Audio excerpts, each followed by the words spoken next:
Los presupuestos de la comunidad están en un brete porque hoy hemos conocido precisamente que los dos grupos restantes de la oposición, el Partido Popular ya lo manifestó en su día, han presentado enmienda a la totalidad a los presupuestos de la comunidad autónoma. Nos referimos a Podemos y a Ciudadanos. Veremos cómo se resuelve esta nueva situación con la que Guillermo Fernández Vara y su gobierno deben negociar de aquí al debate final de los presupuestos en el mes de diciembre. Buenas noches, bienvenidos a este tiempo de análisis, de tertulia en Televisión Extremeña. Hoy vamos a hablar de otras cosas también con Juan José Hernández. ¿Cómo estás? Buenas noches. Hola, buenas noches. Juan Manuel Romero, buenas noches. ¿Qué Hola, tal? Muy bien. Hoy no nos puede acompañar a Jorge Gruar, con ellos dos vamos a hablar de los asuntos más importantes. Precisamente, lo que en el ámbito municipal hemos de comenzar hablando por un nuevo órgano que se ha creado y que fue presentado el pasado viernes tras la aprobación en la Junta Local de Gobierno en el Ayuntamiento de Mérida. Se trata del Consejo Directivo Municipal, que va a reunir a los responsables municipales, funcionarios de intervención, Secretaría General, Tesorería, Contrataciones, Urbanismo y Gabinete Jurídico, y será presidido por el alcalde. Es un órgano consultivo que permite la ley de grandes ciudades. Según la portavoz municipal Carmen Yáñez, con este consejo quieren mejorar la coordinación y la fluidez entre las distintas áreas municipales y pretende favorecer, dice, también la relación con los ciudadanos. Se va a reunir al menos una vez al mes, como decimos, será presidido por el alcalde, y la necesidad de su creación se basa, dice, en la mejora de la coordinación y eficacia de estos asuntos municipales. Curiosamente nace este órgano, que es consultivo. Es cierto es que con funcionarios del ayuntamiento municipales, que no se va a incorporar nadie, no tiene dotación presupuestaria y tampoco va a incorporarse profesionales externos, al menos de momento. Digo que es paradójico cuando precisamente el gobierno de Guillermo Fernández Vara quiere suprimir el Consejo Consultivo Autonómico. Juan José. Empezando por lo último, ya la ha suprimido. En los presupuestos ha eliminado el 100% del gasto, con lo cual me imagino que eso estará suprimido. Pero vamos, entrando en lo del ayuntamiento, yo creo que esto tiene muy poco comentario, porque realmente Carmen Yáñez, que es la portavoz, dijo que la había aprobado ya la Junta de Gobierno y que reúne a 6 departamentos básicos en el ayuntamiento para coordinar sus esfuerzos y para dar fluidez y rapidez a las gestiones de los mismos, con lo cual a nadie le puede parecer mal eso, sobre todo cuando se ahonda un poco más y dicen que no tiene presupuesto y que al cargo de ellos van a estar funcionarios del ayuntamiento, con lo cual, pues bien, es positivo, va a estar presidido por el alcalde, es un órgano consultivo y claro, al ser un órgano consultivo, no ejecutivo, lo que va a hacer es coordinar los 6 departamentos, eso, por lo cual eso a mí no me parece mal, y sobre todo si le da fluidez a todos los papeles que están encima de la mesa o en los cajones un montón de tiempo y que ya lo que a mí se refiere más concretamente en la cuestión de libramientos a ciudadanos, de aligerar los proyectos y todo eso, se le da más velocidad, pues bienvenido sea. No tengo más que decir. Manolo. Sí, yo creo que posiblemente la intención es de mejorar los servicios municipales, que sean más eficaces, la intención. Pero hay una cosa que yo veo aquí. Esto está bien que lo hayan hecho, pero no era necesario. El alcalde puede reunir a estas personas cada vez que él crea conveniente. O sea que, pero bueno, le da un nombre, marca un periodo de tiempo de reuniones. La intención es mejorar los servicios municipales. Bueno, pues lo que dice Juan José está bien, vale. Pero vamos, que si no se hubiese nombrado, pues estaría igual, porque el alcalde tiene esas competencias. Cuando quiera, reúne a la secretaria, interventor, tesorero, delegado de tal, habla con ellos y coordina. Pero bueno, si está regulado, pues mejor. Mejor, ¿no? Vamos a hablar de otro tema, y es que el tema de los horarios comerciales, bueno, pues está dando mucho que hablar, sobre todo después de que se hubiera decidido en el Consejo Regional de Comercio. El Partido Popular ha mostrado su disconformidad contra estos horarios. El alcalde de Badajoz ha sido quizás uno de los más vehementes en criticar esta decisión y preguntado al Antonio Rodríguez Osuna, alcalde de Mérida, también por este hecho, está de acuerdo con la medida adoptada por el gobierno de Guillermo Fernández Vara. Los pequeños empresarios en su mayoría aplauden esta medida. La explicación radica en que los trabajadores quieren disfrutar evidentemente sus días libres y es una herramienta que se le da a estos pequeños empresarios en su dura competencia con las grandes superficies. Yo no sé, tú que has estado además muchos años en la Cámara de Comercio, si estás a favor o en contra de esta disminución de los días festivos. Yo estoy bastante relacionado con la Federación del Comercio de Badajoz y siempre lo he dicho, yo tengo un carácter más liberal, creo que la economía debe ser libre y la debe marcar el mercado, con unas regulaciones específicas que debe tener, lógicamente, y entonces a mí realmente quizá no esté bien y no les guste lo que voy a decir, a mí no me gusta, porque además me da la sensación que esto es una cuestión más o menos de imagen, porque vamos a ver, lo que se ha aprobado es que de 16 días se dejen en 10 los festivos que pueden trabajar las grandes superficies, que puedan abrir las grandes superficies, porque los pequeños comercios pueden abrir durante todo el año los días que les dé la gana. Yo he oído unas declaraciones de Carlos Cascón, el de la librería Casconchito, que es el presidente de los comerciantes del centro de Mérida, que dice que ellos pueden abrir todos los días, lo que pasa es que no tienen capacidad para abrir, es decir, ellos tienen que descansar. Entonces, ¿a quiénes puede afectar esto? Pues ahí me parece que son 4 ciudades a las que afecta fundamentalmente, que es Badajoz, Mérida, me parece que son otras 2 ciudades más, pero vamos, fundamentalmente a los que yo creo que le afecta muy profundamente es a Badajoz. Por eso ha salido el alcalde poco más o menos que mordiendo. Le afecta a Badajoz, ¿por qué? Porque los pequeños empresarios de Badajoz ven un filtro que le han puesto ahí, una barrera que le han puesto ante Portugal, que todos los portugueses que vienen ya no entran en Badajoz si no se quedan en el foro. Entonces a ellos, si cierra el foro los días festivos... El Faro, ¿no? Sí, el Faro, perdón, el Faro. Si cierra el Faro, los días festivos pueden acceder los portugueses al centro de Badajoz. Por lo tanto, a ellos sí le interesa. Y al alcalde no le interesa porque hay una cantidad de grandes superficies en el Faro que si no abren los domingos se sienten perjudicadas. Pero yo creo que poco más, no alcanzo a más. Manolo. Sí, yo creo que, como dice Juan José, esto está hecho de cara a ayudar a los pequeños empresarios, pequeños comercios. Pero todo tipo de ayuda hay que mirarlas con lupa porque tiene su parte positiva y su parte negativa. En este caso, lógicamente es una ayuda, y se cierran los centros comerciales, la gente comprará en las pequeñas empresas. Esa es la parte positiva para la pequeña empresa. La parte negativa, se esmeran menos, intentan no mejorar internamente lo que sería su empresa, porque como tienen ese beneficio, pues me preocupo menos de mejorar. Si no fuese así, ¿qué tienen que hacer para competir con esas grandes empresas? Tienen que mejorar no solamente la calidad de los productos, sino la forma de atender al cliente. Esa es la parte negativa que yo veo. Por otra parte, lógicamente, dice, bueno, pues vamos a apoyar a la pequeña empresa y lo hacemos cerrando algunos días los grandes centros comerciales. También había que decirle, pero mantener la calidad de producto y del trato con el cliente, porque si eso se pierde, esta resolución es negativa. Es lo que yo pienso. Pero tú al final no me ha quedado claro, ¿estás de acuerdo con que se reduzca el número de días festivos? Yo estoy de acuerdo siempre y cuando la pequeña empresa sepa que no puede empeorar lo que es el servicio. Si esto sirve para que la pequeña empresa, al tener más beneficio y tener más clientes, se despreocupe de mejorar lo que es el servicio al cliente, tanto en productos como en atención, entonces es negativo. Es lo que yo digo que tiene una doble vertiente. Está bien, como apoyo, pero que no se descuiden los pequeños empresarios. Digo, bueno, como tenemos ya clientes fijos, pues nos preocupamos menos de ellos. Eso sería el problema.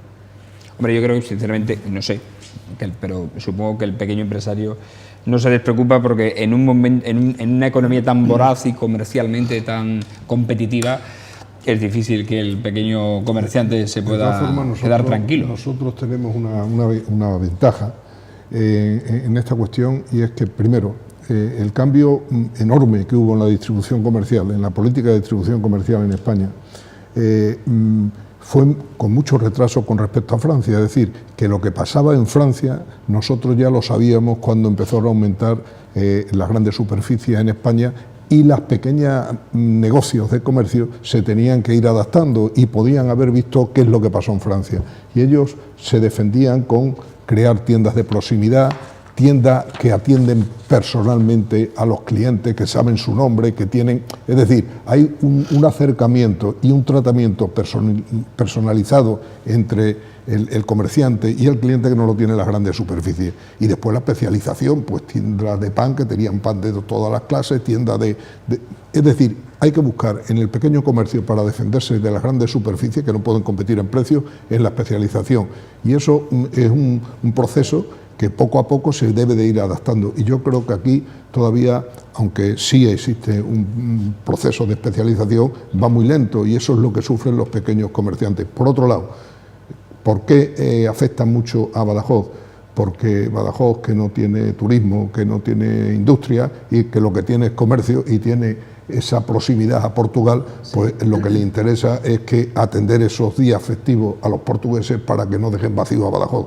Y eso es la protesta. Pero hay que tener en cuenta una cosa. Y era más preocupado que Portugal, van a montar otro centro comercial en Portugal que le pueda hacer la competencia directa. Pero en Portugal abren todos los días festivos y todos los domingos. No hay ni ninguna retención. Por lo tanto, yo creo que es una cuestión más de imagen, y fundamentalmente de las organizaciones que se mueven y dicen: yo velo por vosotros. Eso es lo que creo. Estoy de acuerdo con José. Y lo dicho antes, puede de momento beneficiar al pequeño comercio, pero a la larga ya veremos a ver qué pasa, ¿no?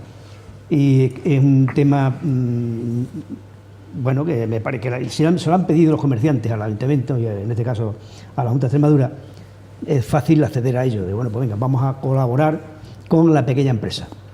Es una aportación y una ayuda al pequeño empresario. Y vuelvo a repetir, el empresario en contraprestación a esa ayuda debe de mejorar la calidad de los productos, y no solamente la calidad, más variedad, y encima la atención, sobre todo la atención, es fundamental. Y eso, como decíamos, vamos, es verdad, se estaba perdiendo un poco en Mérida yo conozco Mérida, ¿no? Se estaba perdiendo esa forma de atender al cliente en el pequeño comercio. Era un poco más despectivo, un poco más... Sin embargo, en los grandes centros comerciales, bueno, pues ya sabes cómo es, ¿no? Te atiendes tú mismo. Coge lo que sea, llega a la caja, pague y punto. En el pequeño no. En el pequeño te atiende un comerciante, una persona, y tienes que decirte qué tipo de calidad, qué es lo mejor, tal, y eso es lo que estaba faltando un poco. Exactamente, un poco ahí tiene que mejorar. Pero por lo demás, bueno, pues vamos a esperar a ver qué pasa.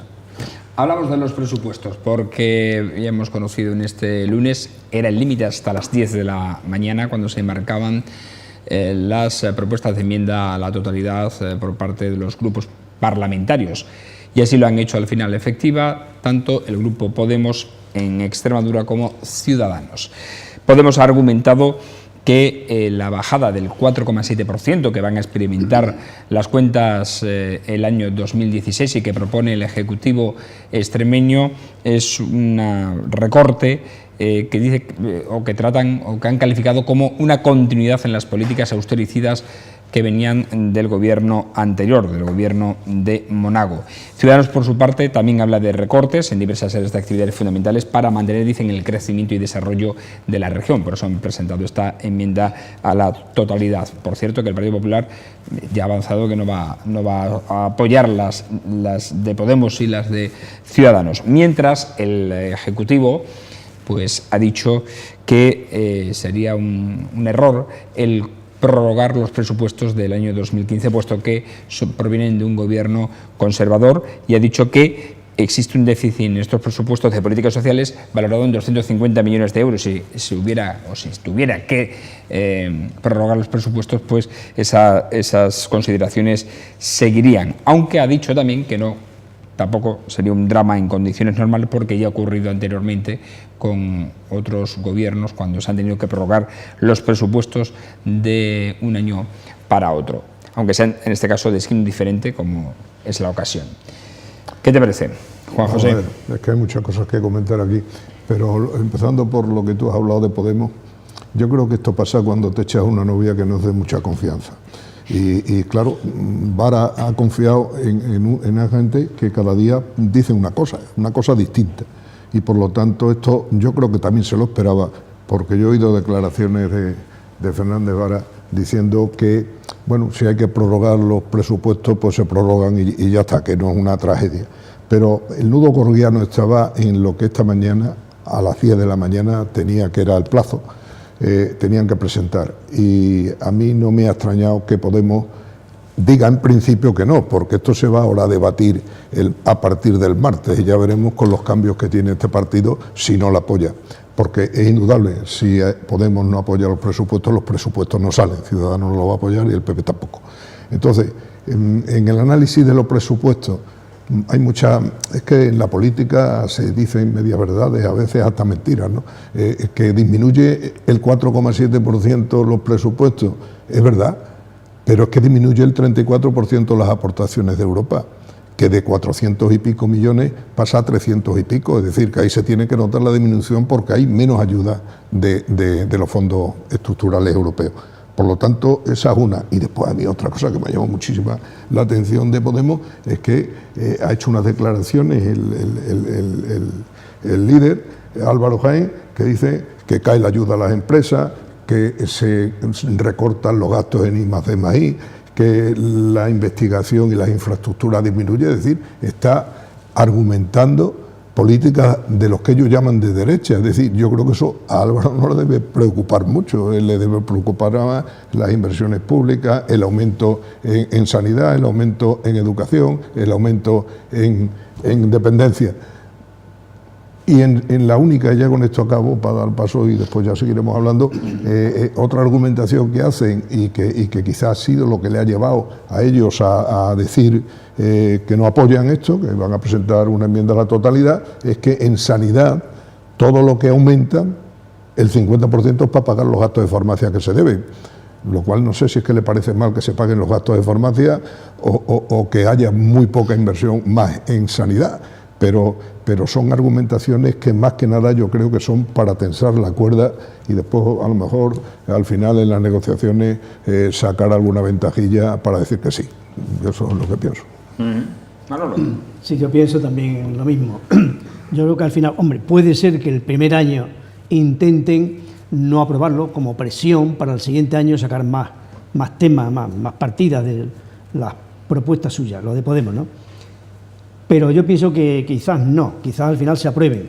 Además yo creo que Fernández Vara tendrá que negociar un poco más con los de Podemos para que estos aprueben el presupuesto. Es muy complicado gobernar con tus planteamientos que hiciste en la campaña electoral, con tu programa electoral, pero con el dinero de los planteamientos del programa electoral de otro partido, en este caso fue del PP. Es complicado gobernar así. Y aquellos que están pidiendo al PSOE, en este caso a Guillermo Fernández Vara, que esos presupuestos sean más de izquierda, están en una contradicción, porque dice, yo no te apoyo porque en tus presupuestos no van partidas de las que yo quiero, más radicales de izquierda, y consciente que se gobierne con el presupuesto del Partido Popular, que tiene muchas menos partidas de postulado de izquierda que las que tiene ahora mismo, las que propondría ahora mismo Guillermo Fernández Vara. O sea, es una contradicción. Por tanto, yo no pienso que sea un tema económico, es un tema de presión política para debilitar más al gobierno de la región, en este caso, a Guillermo Fernández Vara. Y hacerse notar, ¿no? También. Y hacerse notar, claro, desde la publicidad. Pero date cuenta, si dijera Guillermo Fernández Vara, que yo creo que tenía que haberlo dicho, por lo menos luego después de ver qué hacía, que si no se aprueban los presupuestos, disuelve la Cámara Regional y hay elecciones. En unas próximas elecciones, después de una debacle por culpa de Podemos, y como están las cosas en Podemos nos acaba lo que tiene hoy. O sea que yo creo que Fernández Vara tenía que usar ese arma y no venirse abajo, decir, no, pues mira, no quiere estos presupuestos, elecciones. Y eso posiblemente haría pensar más a los de Podemos, que están muy crecidos, ¿verdad? Sí, y de todas formas, en las últimas encuestas, la del ABC, le da que Podemos está subiendo. Podemos estar ahora subiendo. entonces eso le va a dar más poderío a ellos. Pero de todas formas habría que analizar un poco lo que son las estructuras de estos presupuestos, es decir, en fin, sabemos lo que ha pasado y lo que ahora se va a negociar, pero ¿cuál es el esqueleto de estos presupuestos? A mí sí me preocupa, son unos presupuestos realmente socialistas, ¿no? El 65% del total de los presupuestos, que no es poco, son 3.300 millones, el 65%, esto va solo a lo que ha marcado Fernández Vara como prioridades, a tres campos: al campo de sanidad, al campo de educación y al campo de la dependencia, es decir, a políticas sociales. Es decir, van a ampliar en políticas sociales de cada 10 euros del presupuesto 6 y queda el resto para el otro. Es decir, que han disminuido los gastos en infraestructura al 20%, el 14% en infraestructura y después en tecnología y en I+D+I, el 4%. ¿Esto qué quiere decir?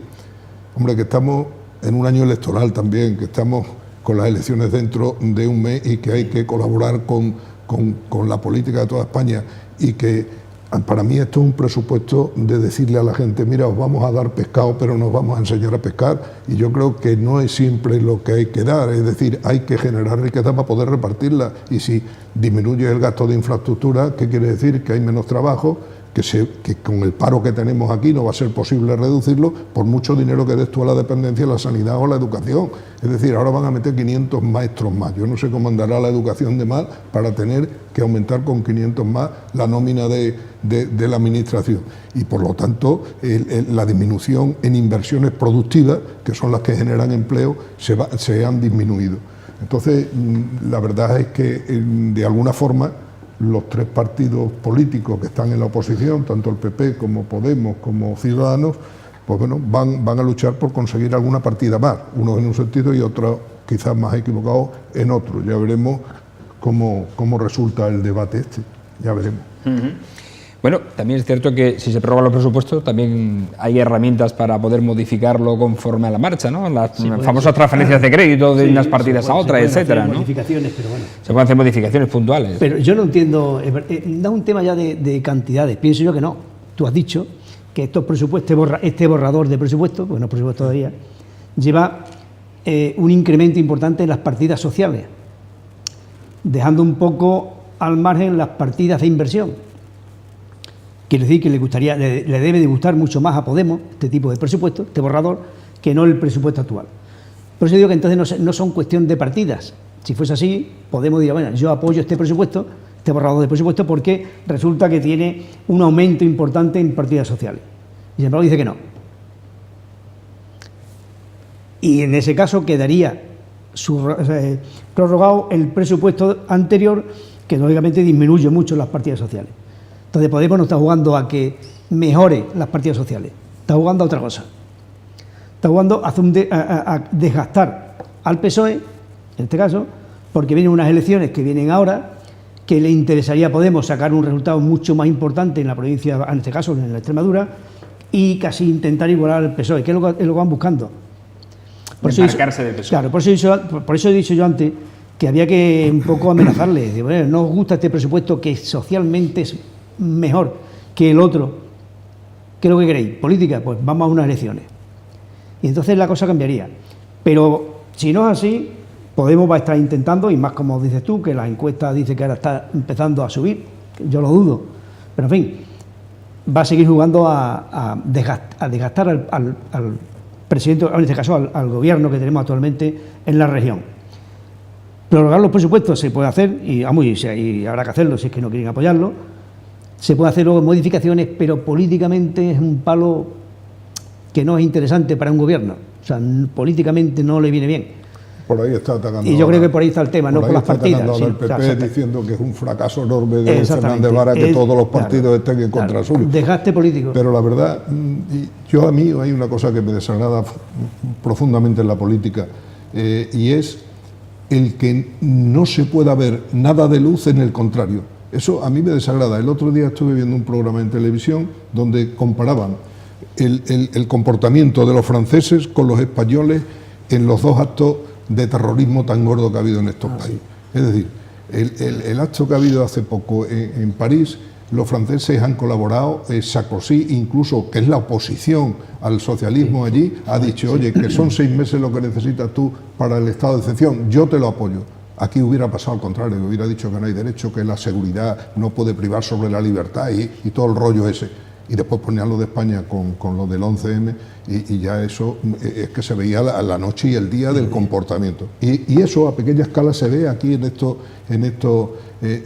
pequeños parlamentos. Es decir, es que no hay ni una posibilidad de ver luz en algo que aplique el contrario. Y tú dices de Podemos, yo es que de Podemos no lo entiendo, pero es que no lo entiendo porque no es un partido fiable. Yo he estado viendo esta mañana también un programa de televisión a su líder nacional.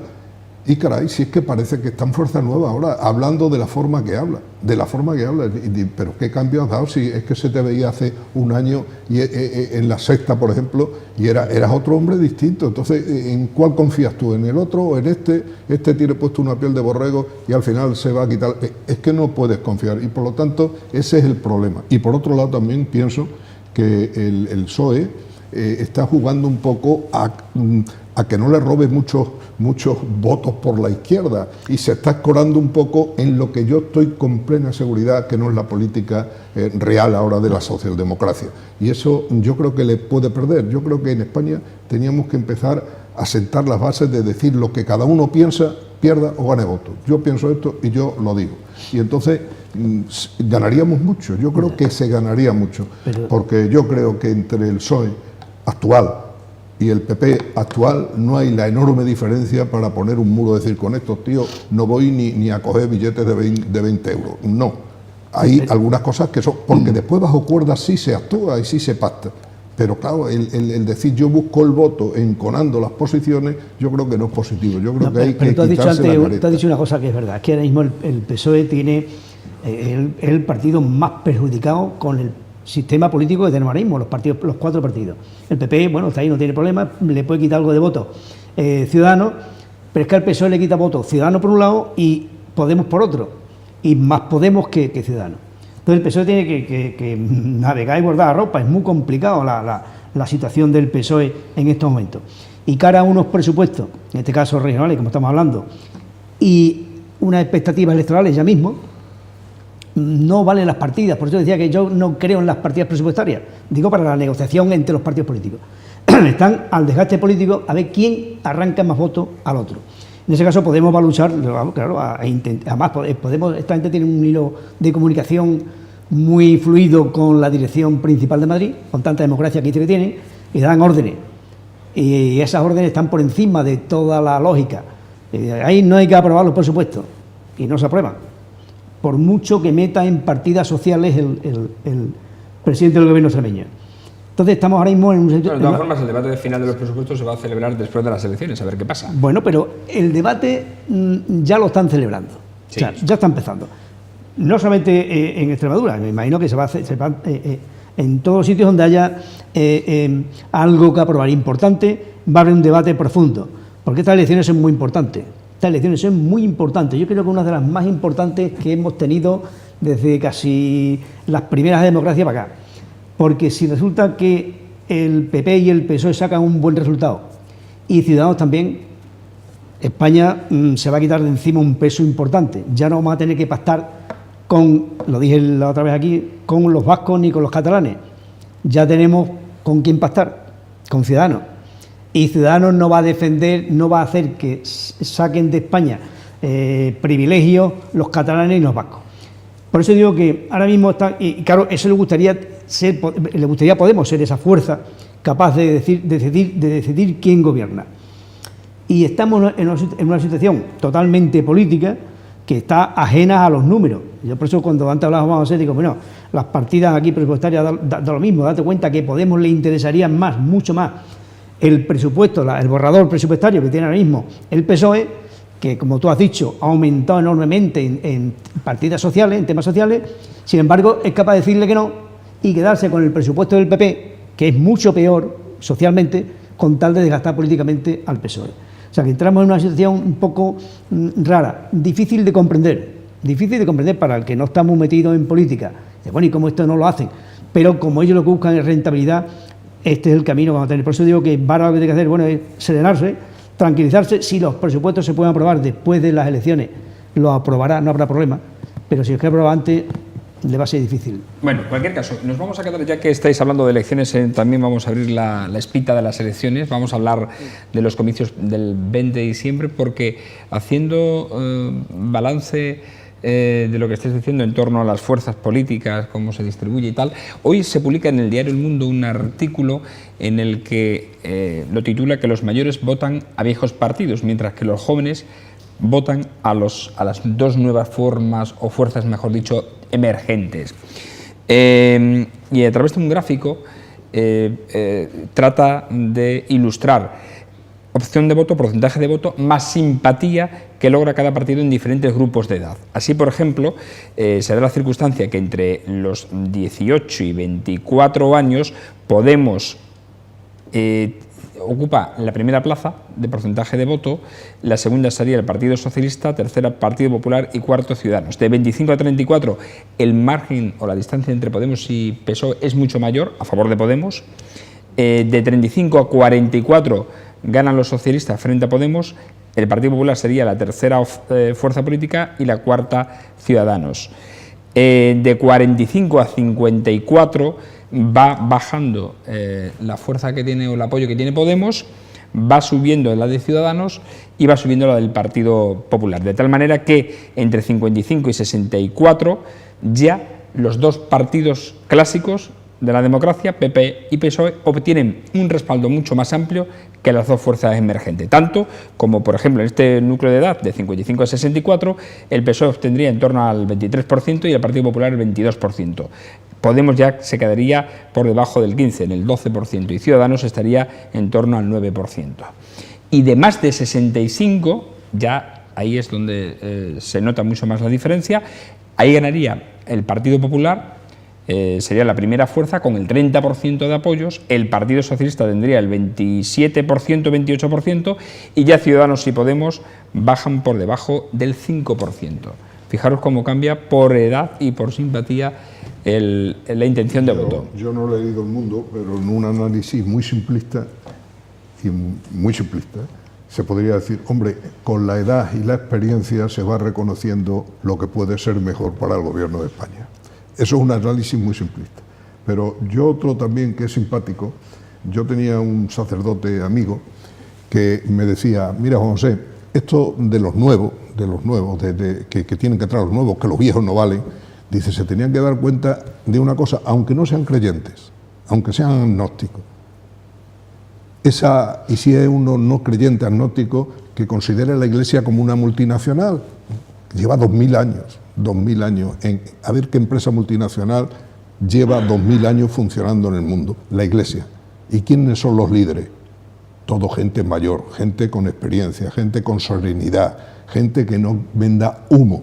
Entonces yo creo que eso no es malo, y es lógicamente una política de imagen que están marcando los dos partidos llamados emergentes contra los dos partidos que han gobernado España desde la transición con bastante éxito, porque la prueba es que si uno mira hacia atrás y ve lo que hacíamos hace 40 años y lo que hacemos ahora, la diferencia es abismal. Por lo tanto, yo creo que en Estados Unidos gobiernan dos partidos y funcionan muy bien. En Francia pasa lo mismo, siempre hay un partido que hace de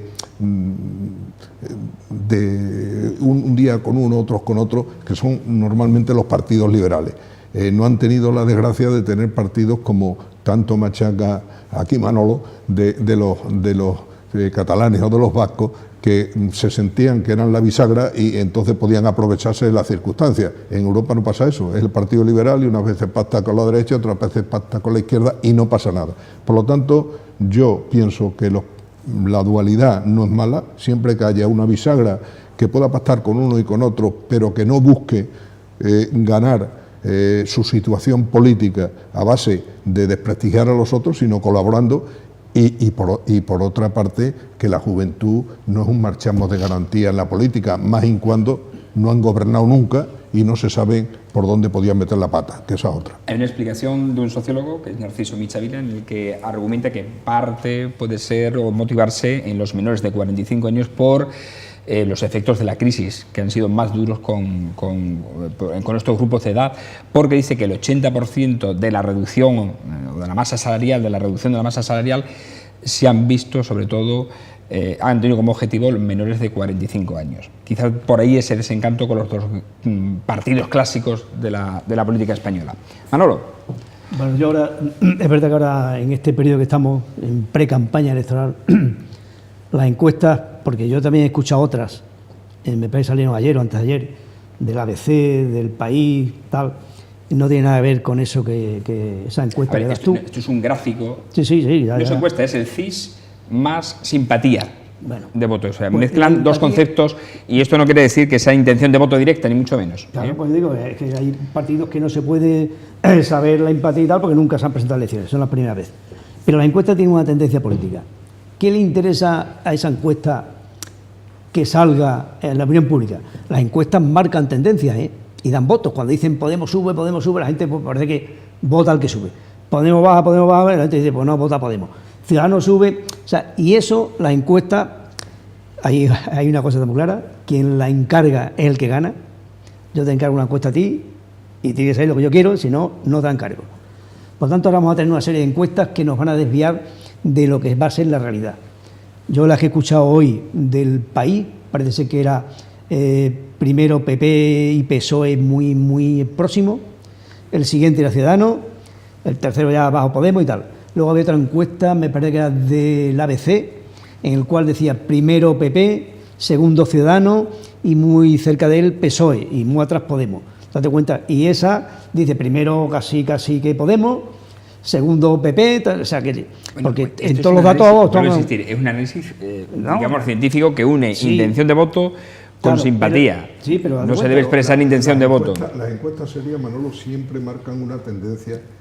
Tú dices que es la influencia, pero yo digo que si ves muchas encuestas, lo que te tienes que fiar es de la tendencia que van sacando las votos. No acertaron ninguna. No, influye. No, vamos a ver, sí acertaron. Las autonómicas, salvo el CIS, que se aproximó y tampoco acertó, ninguna. Recuerdo encuestas del diario Hoy, del periódico de Extremadura, del diario El País para Extremadura, del Mundo para Extremadura, y ninguna acertó en las últimas autonómicas. Perdón un momentito, vamos a ver. La encuesta, hombre, una encuesta local es mucho más difícil equivocarse que una encuesta regional o una nacional. O sea, a medida que la encuesta es más amplia, es más fácil cambiar la tendencia, es decir, pues tal partido es el que va a ganar. A nivel local no, pues nos conocemos, estamos más próximos, sabemos más o menos, hablamos por la calle, pues fulano, mejor tal, y a nivel regional más o menos. Pero a nivel nacional no. Una encuesta ahora mismo a nivel nacional que salga y tú te coges El País y es muy difícil que el país reconozca en una encuesta, muy difícil, que Ciudadanos está por encima del PSOE. Yo te diría que ninguna, de todas las encuestas que ha hecho el país, ninguna. Sin embargo, te coges otras encuestas y sí, en algunas de ellas, Ciudadanos está por encima del PSOE, en algunas de ellas. O sea que hay tendencia y además una cosa, incide en el voto la encuesta. Las encuestas inciden en el voto.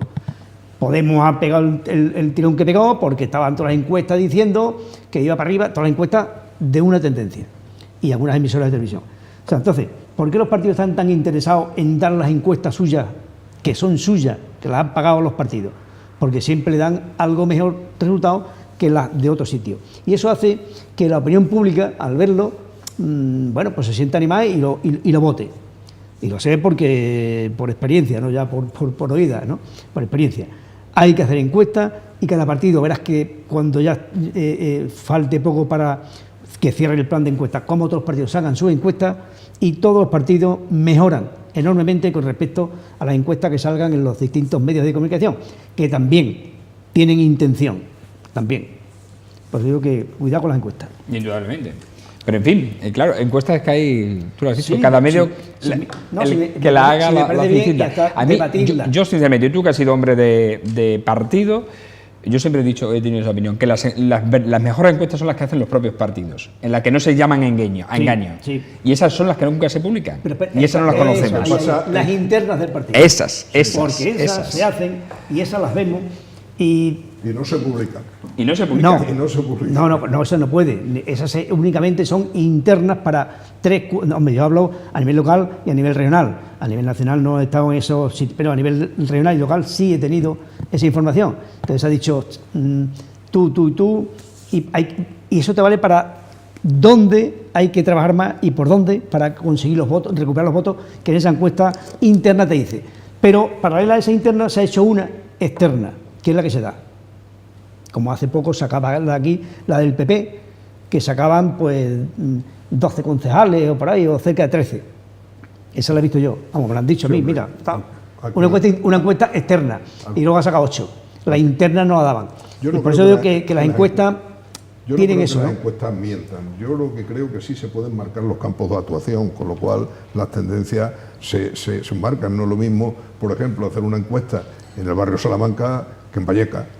Si tú cargas a los que encuestas en el barrio Salamanca, te va a salir más PP, y si aumenta el campo en Vallecas, pues va a salir más Podemos. Es decir, que sin mentir se pueden marcar tendencias, pero yo es que creo que también hay otra política que puede ser positiva, y es decir, es el partido que le interesa una serie de encuestas, es subir un poco a la oposición con objeto de que los suyos se asusten y vayan a votar más. Sí, claro. A mí, no sé si lo he oído mal, porque lo he oído en la radio, ABC daba ya 40 diputados a Podemos en la última encuesta. 40 no es una tontería dentro del Parlamento, no es una tontería. Al PP le daban 129.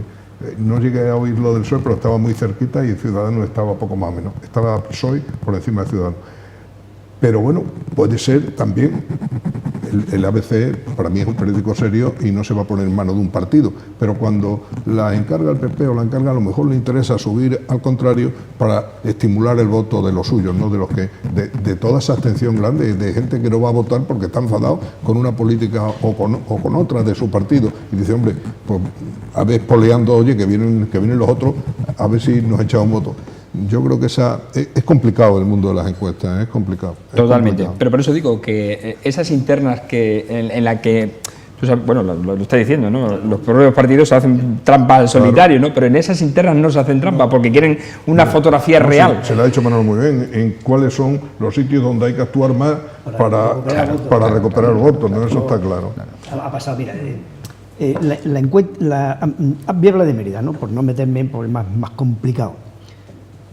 Se encarga una encuesta y el encuestador, la empresa que va a encuestar, te dice el día tal, entonces tú lo negocias al pagar la encuesta, el día tal, desde la tal hora hasta tal hora estaremos por Mérida, por la zona tal estaremos estas horas, que es donde más hay. O sea, tú tienes esa información y tú dices a los tuyos, llama a la gente que estén por allí. Y en la Plaza España, me acuerdo, mandamos a la gente a la Plaza España, iros por allí que van a encuestar, y bueno, pues claro, y sale una encuesta. Luego salía externa. Mira, el PSOE tanto, el PP tanto. O sea, que todo eso se maneja. A nivel nacional es más complicado. Pero también no es igual que se hagan, por ejemplo, dice, vamos a hacer a nivel nacional y se haga en los datos que se van a sacar, en el muestreo, en Extremadura, que es más de izquierda, se hagan, por ejemplo, un porcentaje de un 20%, y en Valladolid, que es más de derecha, se haga un 10%. Esa encuesta ya va, y está bien hecha. Está bien hecha, pero con descompensación. Esa la paga el partido. Y esa la saca públicamente. El partido de izquierda, el que sea. Por eso yo creo que las encuestas tienen... Ahora, las que sí ya están casi en la verdad, son las últimas que se hacen. Dicen, mañana se cierran el periodo de encuestas. Esas sí son muy justas. Pues ya los partidos no pagan. Ya los partidos tienen la suya, ya todo, y esas sí tienen y la prueba es que son las que casi aciertan con los resultados que luego salen. Por lo tanto, ahora toda esta lluvia de encuestas que vendrán, que sea un periódico, el otro también les viene bien para vender periódicos porque la gente quiere verlo y tal, te pueden confundir. Hombre, te dan una en todas también, es verdad, está saliendo que el PP gana en todas las que yo he escuchado y he leído, el PP por encima del PSOE. En ninguna, no he visto todavía ninguna que diga el PSOE ha pasado al PP por encima. En ninguna. Si hay una lucha entre y Ciudadanos y PSOE, aunque sale más veces PSOE ganando que Ciudadanos, y también hablaban últimamente de que, hace un tiempo atrás, que el Podemos estaba bajando y que ahora estaba intentando estabilizarse con esos nuevos fichajes que ha hecho de la parte más derecha suya. porque intentan sacar votos, claro, y no con las cosas radicales antiguas que lo que hacían que estaban perdiendo. Pero voy a lo que voy. Desde aquí hasta que se cierre el plazo de encuestas, vamos a ver muchas encuestas raras. Muchas. Hay una cosa que se nos ha olvidado, y es quizás el que tienes que cambiar, marcar el cambio eres tú, pero es en los presupuestos del 2016, la Junta de Extremadura, cómo queda Mérida. Y yo me he metido a ver qué es lo que pasa en Mérida. Bueno, pues en Mérida le van a dar, están en los presupuestos, si se aprueban, ¿no? Los otros ya, ¿no? 2 millones para la capitalidad, que ya era hora. Le dan solo 350.000 euros a la capitalidad iberoamericana de la gastronomía. Con 350.000 euros se va a hacer muy poco, muy poco. Y después hay otra cosa que me ha llamado la atención profundamente.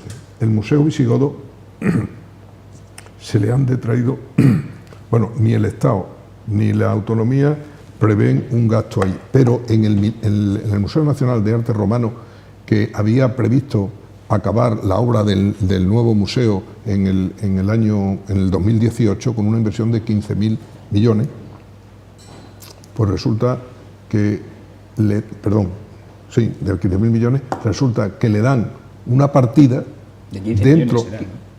No, 15 15 millones millones de euros, 15 millones de euros, 15 millones de euros, 15 millones, por eso lo duda. 15 millones de euros. Bueno, pues le dan una partida en los presupuestos del 2016, pero aplicable en el 2017, con lo cual quiere decir que en el 2016 ahí no hay una obra.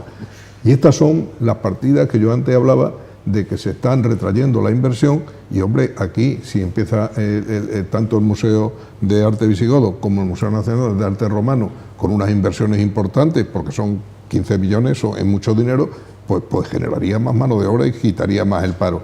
Entonces eso es una de las cosas que pasa. Hay otra cosa que has obviado, no sé si no lo has encontrado, y es que el presupuesto también, la aportación de la Junta de Extremadura al consorcio monumental baja en un 5%. Sí, señor.